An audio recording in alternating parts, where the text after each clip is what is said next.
Hello hello, bienvenue sur Et si on avançait, le podcast qui vous tire vers le haut. Je suis Marielle, consultante en gestion du temps et online business manager. Ma mission ? Aider les entrepreneurs débordés à retrouver clarté, efficacité et sérénité dans leur chaos. Dans ce podcast, vous retrouverez des conseils et des réflexions pour vous aider à reprendre le contrôle de votre temps, structurer votre business et atteindre vos objectifs les plus fous.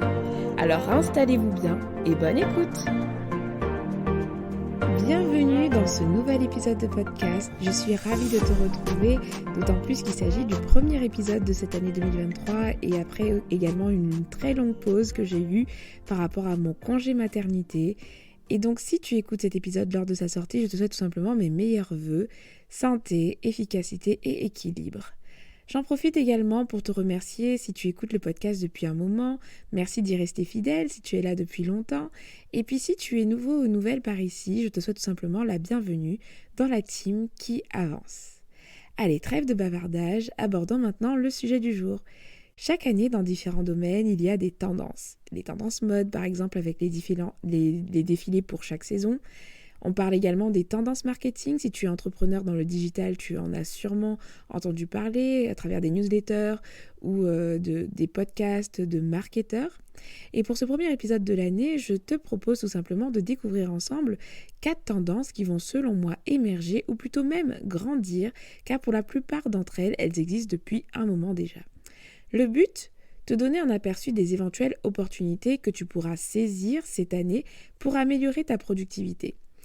Je souhaite te partager également quelques recommandations pour chacune d'entre elles afin que tu puisses les exploiter concrètement. Commençons donc par la première tendance, la tendance « Travailler moins pour s'épanouir plus ». Cette tendance, elle existe depuis un moment déjà, mais elle sera amenée à grandir en 2023. La crise sanitaire y est pour beaucoup. D'après une enquête réalisée par le magazine en ligne Business Insider, 56% des employés ayant entre 18 et 24 ans déclarent qu'ils quitteraient un emploi qui les empêcherait de profiter de leur vie. Et ça, c'est quelque chose qu'on ne voyait pas dans les années auparavant où les générations précédentes étaient très attachées à leur travail. Mais aujourd'hui, vraiment, de plus en plus de personnes ont envie de profiter de leur vie. Et précisément aussi depuis 2020, les gens, et peut-être même toi, remettent vraiment en question leur façon de travailler. Le confinement, le monde sur pause, la vague de décès et toutes les conséquences de la crise sanitaire ont un peu suscité l'envie chez plusieurs de dépenser leur temps différemment. On parle même d'un phénomène qui est constaté de la grande démission. Je te parle de ça, même s'il s'agit de statistiques qui concernent les salariés, mais ça démontre quand même bien une bonne tendance globale et qui touchera également les entrepreneurs. Car une vague de démission est constatée depuis 2020 et souvent les personnes qui démissionnent finissent également par être entrepreneurs à un moment donné. Pour montrer que cette tendance grandit et s'affirme, il existe même en France un collectif dédié à cette mission qui s'appelle le collectif Travailler moins, travaillermoins.fr, n'hésitez pas à aller voir si cela vous intéresse. Les médias parlent également de plus en plus du mouvement slow, on parle de slow living, de slow working, de slowpreneuriat, donc tous ces médias prônent le fait de ralentir. Cette envie de travailler moins pour s'épanouir plus va également augmenter selon moi, parce que beaucoup d'entrepreneurs se sont lancés justement durant la période Covid. Et là, je fais partie des personnes qui ont démissionné après la période Covid. Et ces personnes ont énormément travaillé, je ne sais pas si c'est ton cas, mais qui ont énormément travaillé pour faire grandir leur entreprise et qui aujourd'hui se retrouvent peut-être fatigués, proches du burn-out. Ce n'est pas mon cas, mais j'ai pu voir plusieurs entrepreneurs dans leur bilan dire qu'ils avaient beaucoup travaillé et qu'ils se sentaient fatigués. Et donc, pour cette nouvelle année, je pense que beaucoup de personnes vont opter pour l'option slow, tout simplement, afin de ralentir, mais quand même avoir des résultats, parce qu'il faut quand même développer un chiffre d'affaires, avoir des clients, etc. Donc concrètement, cette tendance se traduira selon moi par une vague de nouveaux entrepreneurs qui voudront gagner en flexibilité pour la gestion de leur temps et pour s'épanouir du coup dans d'autres activités à côté. Une quête de sens ancrée chez beaucoup, donc qui sera exacerbée. Ce qui veut dire que beaucoup de personnes oseront dire non plus facilement. J'espère que tu en fais partie. Qu'en 2023, en fait, tu oseras dire non plus facilement parce que tu réalises finalement que ton temps est précieux et que tu as le droit d'être sélectif dans les projets que tu acceptes. Je pense également que la semaine de 4 jours va se populariser autant chez les entrepreneurs que chez les salariés, parce que la semaine des 4 jours, jusqu'à présent, a été souvent rattachée à des personnes qui avaient des enfants. Sauf qu'aujourd'hui, même des célibataires ou des personnes voilà, qui n'ont pas forcément d'obligation et qui nécessitent pour eux d'avoir un jour de congé en plus par semaine, bah en fait, ils vont se mettre à vouloir avoir des semaines de 4 jours au moins de travail. Et cela avec ou sans enfants. Et dans tout ça, du coup, en conclusion, on va ressentir un fort besoin de rentabilité du temps de travail en mode 80-20, parce qu'il va falloir être sélectif et ne pas s'éparpiller, et donc choisir les stratégies, choisir les produits, choisir les stratégies, tout ce qui fonctionne, les 20% en fait qui vont apporter 80% des résultats de ton entreprise. Produire plus de chiffre d'affaires, avoir plus de clients, tout en employant le moins de ressources possible et notamment le temps, parce que ton temps est précieux. Si tu souhaites en savoir plus sur le principe 80-20, je t'invite tout simplement à écouter l'épisode 16 du podcast où j'explique comment le comprendre et comment l'appliquer au quotidien. Donc voilà pour cette première tendance, elle est assez simple, mais tu verras que c'est de cette tendance que va découler toutes les prochaines que je vais te citer parce que pour gagner du temps et justement être dans cette dynamique d'optimisation, il va falloir actionner différents leviers. Et justement, parlant de cette deuxième tendance qui va pile dans ce sujet, c'est l'augmentation des besoins en automatisation dans tous les secteurs. Les entrepreneurs se lancent et veulent plus de temps pour, comme je l'ai dit, pour la première tendance, s'épanouir. Et l'une des pistes pour se dégager du temps, c'est l'automatisation. Ce n'est pas évidemment quelque chose de nouveau de vouloir automatiser son entreprise, mais ce besoin, en fait, il va augmenter et il va toucher, selon moi, plusieurs domaines. Là où avant, beaucoup d'entrepreneurs commençaient leur business et après cherchaient à l'automatiser, beaucoup d'entrepreneurs vont commencer en ayant cela en tête parce qu'ils vont déjà avoir en fait cette tendance à vouloir automatiser. Donc en ce qui te concerne, je ne sais pas si tu entreprends depuis longtemps ou depuis peu, mais en tout cas, l'automatisation est une opportunité à saisir pour toi. Quels sont les avantages d'automatiser ton entreprise en partie ?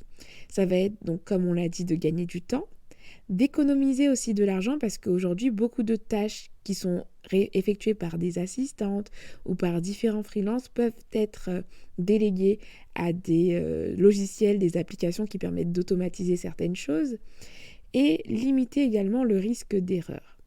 Donc voilà, il y a plusieurs avantages à automatiser et avant, c'était quelque chose que tu souhaitais peut-être attendre pour le faire, mais je t'encourage vraiment à te renseigner sur ce qui existe aujourd'hui pour te simplifier la vie en termes d'automatisation, parce que si tu peux les mettre en place dès le début, et donc dès aujourd'hui, dès maintenant, en ce début d'année, tu gagneras pas mal de temps et tu gagneras également en sérénité et tu auras également moins d'erreurs. Bon, ça fait beaucoup de mais tu vois où je veux en venir. Cette année, l'automatisation va s'étendre à beaucoup plus de sujets, parce qu'avant on parlait de beaucoup on va programmer un peu ses contenus en passant par Facebook Creator Studio qui nous publiera nos publications Instagram, etc. Quelques facturations automatiques. Aujourd'hui, on va beaucoup plus loin avec, par exemple, si tu veux commencer à explorer certaines choses, ManyChat, qui permet d'automatiser des conversations avec tes abonnés Instagram et Facebook où le petit robot peut tout simplement leur répondre à leurs questions récurrentes, leur livrer tes petits freebies, tes PDF gratuits, etc. Et donc cet outil peut faire des multitudes de choses et c'est quelque chose que tu pourrais exploiter par exemple dans ton business cette année pour te permettre de gagner du temps. Donc voilà, si tu souhaites aller plus loin, donc tu as l'option ManyChat, je te mets le lien dans les notes du podcast. Et tu as également des applications comme Zapier ou encore Make, qui s'appelait avant Integromat, pour réaliser des automatisations entre différents outils. Par exemple, entre ta plateforme de formation et ton service de facturation, entre ton compte Instagram et, je sais pas, ta mailing list, j'en sais rien. C'est à toi de voir, mais ce sont des outils en fait qui permettent de créer des automatisations entre différents outils. Alors n'hésite pas à les explorer et je te mets, comme je te l'ai dit, tous les liens dans les notes de l'épisode. Passons maintenant à la troisième tendance, la mise à disposition d'intelligence artificielle dans nos outils.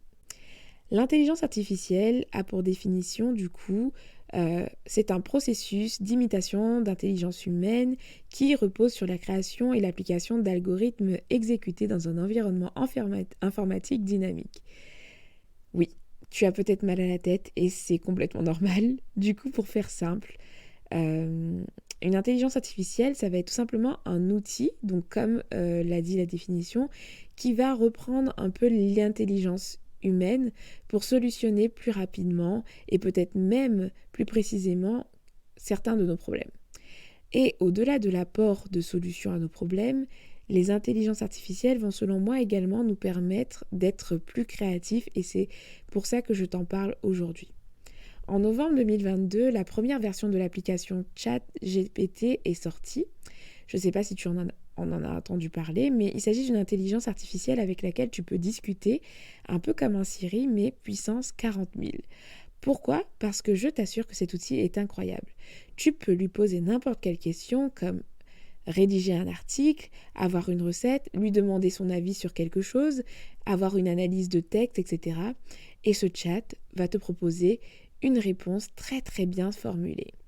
Et si tu ne me crois pas, je te mettrai en fait tout simplement dans les liens, dans les notes de l'épisode, un lien vers une vidéo qui l'exploite en fait, qui exploite ce chat et te montre en fait comment tu peux obtenir des réponses très très précises et c'est vraiment incroyable. Cet outil, il est mis à disposition gratuitement depuis décembre 2022 et donc tu peux l'utiliser. Et la mise à disposition de cet outil gratuitement, je pense que ce ne sera pas disponible ad vitam aeternam. Je pense que les créateurs de cette application sont en train de faire un grand bêta-test, donc en train de le tester et donc d'analyser les données en fonction de nous, comment on l'utilise. Mais vraiment, je t'encourage à l'utiliser le plus tôt possible, du coup, pour exploiter gratuitement ses performances. Mais si tu n'es pas intéressé par ChatGPT, sache aussi que certains outils que tu utilises peut-être au quotidien proposent également de tester en ce moment une intelligence artificielle. Je vais prendre l'exemple de Canva. Canva, par exemple, dans les documents, propose d'avoir une intelligence artificielle qui nous aide à rédiger des textes. Et c'est le cas également de Notion. Donc, autant Canva l'a déjà mis en place, autant Notion, au moment où j'enregistre cet épisode, donc en janvier 2023, aux dernières nouvelles, j'ai juste reçu un mail qui me demandait en fait de m'inscrire sur une liste d'attente pour tester cette option-là, mais je ne l'ai pas encore vue en place, donc je fais partie normalement des bêta-testeurs et j'ai hâte d'avoir de ces nouvelles. Mais tu peux déjà la tester sur Canva en allant dans tes documents et tu verras que l'option est présente. Et donc, sur ces outils-là, en fait, ils te permettent déjà de tester de l'intelligence artificielle. Toujours dans Canva aussi, j'ai testé récemment une recherche poussée d'images. Donc, ils te permettent en fait, lorsque tu veux chercher des images libres de droit, par exemple, de taper une idée précise de ce que tu veux comme image. Donc, par exemple, village abandonné dans le sud avec des enfants et qui traversent la rue. Je te dis quelque chose vraiment au hasard. Et en fait, cet outil-là, cette intelligence artificielle-là qui est reliée à Canva, va sélectionner dans sa banque d'images les images qui ressemblent le plus à ce que tu veux. Et donc tout ça, c'est incroyable. Et je ne sais pas ce que tu penses d'ailleurs, toi, de ces intelligences artificielles qui sont en train d'émerger, mais je pense que beaucoup de personnes verront cette grosse évolution d'un mauvais œil. En se disant que par exemple, la technologie est en train de complètement nous remplacer. Évidemment, les intelligences artificielles qui rédigent des textes à notre place et qui font très bien ça, ça peut faire peur. On peut croire que nos métiers vont disparaître, etc. Mais de mon côté, j'essaie vraiment de voir les choses différemment. Je regardais un YouTuber qui parlait de l'arrivée d'Internet, qui à l'époque avait suscité pas mal d'émoi chez les personnes. Beaucoup de personnes avaient fait des pétitions en se disant que non, Internet ne doit pas exister parce que ça va supprimer des emplois. Et quand on regarde aujourd'hui, Internet s'est très bien intégré à notre quotidien et au contraire, ça a créé des emplois. Et donc pour l'intelligence artificielle, j'ai la même pensée. Je me dis que il faut essayer de voir les choses différemment parce que de toute façon, on ne peut pas lutter contre l'évolution technologique.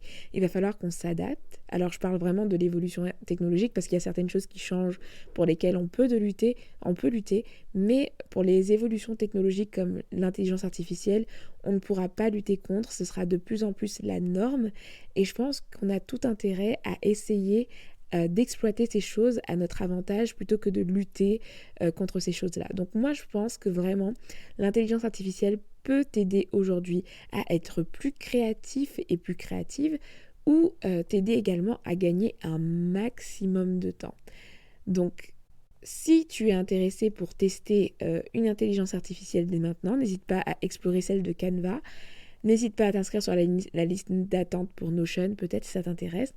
Et tu as également ChatGPT qui est en accès libre à ce jour, en tout cas au moment où j'enregistre cet épisode. Et je te mets les liens dans les notes du podcast. Et terminons maintenant cet épisode avec la 4e tendance dont je souhaite te parler. C'est la guerre pour ton attention en fait. Une guerre de l'attention encore plus féroce. Comme j'en ai déjà parlé dans plusieurs épisodes de podcast, une guerre se mène pour notre attention. De plus en plus de nouveaux projets voient le jour et toutes les grandes applications mettent tout en œuvre pour avoir notre attention et ce, le plus longtemps possible. Aujourd'hui, par exemple, les vidéos courtes sont la norme, que ce soit sur TikTok, sur Instagram et même sur YouTube qui s'y met avec YouTube Shorts. Et pourquoi selon toi ? Tout simplement parce qu'ils ont compris comment faire rester les utilisateurs le plus longtemps sur la plateforme. Qu'est-ce qui est mis en place ? Des algorithmes qui fonctionnent super bien. On nous propose du contenu qui nous plaît, des vidéos courtes, donc avec un gros shot d'adrénaline à chaque fois, et on est accro, c'est-à-dire qu'on a tout le temps envie de savoir quelle sera la prochaine vidéo, quel sera le prochain contenu, et on se met à passer des heures et des heures à consommer du contenu et du divertissement. Alors, si tu écoutes cet épisode de podcast, si tu écoutes ce podcast, je sais que tu fais partie des personnes qui ont envie de préserver leur temps, qui ont envie d'avancer sur leur projet. Et donc, le fait de connaître cette tendance, donc de connaître l'ennemi, ça te permettra en fait de te prémunir. Vraiment, de te prémunir de tout ça. Pour gagner la guerre, connaître l'ennemi est un avantage. Et si tu as en tête cette année que tous les réseaux sociaux, etc., tous les médias, toutes les applications que tu utilises, qu'ils ont pour but de vraiment capter ton attention, tu peux te permettre en fait d'essayer de contourner les règles et de reprendre le contrôle sur tout ça et de ne pas être une victime tout simplement. Alors, si tu veux contre-attaquer comme moi, ce que je te conseille de faire, c'est tout simplement de reprendre le contrôle de ton attention. Et pour ce faire, je te recommande d'écouter les épisodes de podcast pour t'équiper si jamais tu ne l'as pas encore fait, l'épisode 122, dompter votre addiction à la dopamine, et l'épisode 73, comment reconquérir sa concentration. Dans ces épisodes-là, je te partage vraiment pas mal de conseils pour contre-attaquer et pour rester ferme durant cette guerre de l'attention qui sera de plus en plus féroce de toute façon durant les années à venir. Je crois vraiment que l'un des plus grands pouvoirs de notre génération, ce sera notre capacité à rester focus et à être concentré. Très peu de personnes arriveront à déjouer justement cette guerre de l'attention. Beaucoup de personnes perdront énormément de temps sur les réseaux sociaux. Et si toi, tu arrives à te discipliner et à savoir quand mettre ton énergie sur ces choses-là et quand la reprendre et quand et dominer vraiment ces choses-là, je pense que tu as vraiment une bonne carte en main. Toi, tu auras une longueur d'avance en fait et tu pourras reprendre le contrôle de ton temps par rapport à ça. Donc voilà ce que j'avais à te partager pour ce premier épisode de l'année. J'espère que tout ça t'a plu, que ces 4 tendances t'ont plu, que tu as pu découvrir certaines choses. En tout cas, je te remercie si tu as écouté cet épisode jusque-là, c'est que j'imagine qu'il t'a plu. Et s'il t'a plu, comme d'habitude, je te demande, si tu le veux bien, de le partager en fait à quelqu'un qu'il pourra aider, peut-être. Ça permet au podcast d'être découvert par d'autres personnes. Et puis, si tu as envie également pour aider à promouvoir le podcast, tu peux également laisser une note à cet épisode ou au podcast plus généralement sur Apple Podcast. Merci en tout cas à toi d'avoir écouté cet épisode jusqu'ici. D'ici là, prends bien soin de toi et puis je te donne rendez-vous au prochain épisode. Ciao, ciao!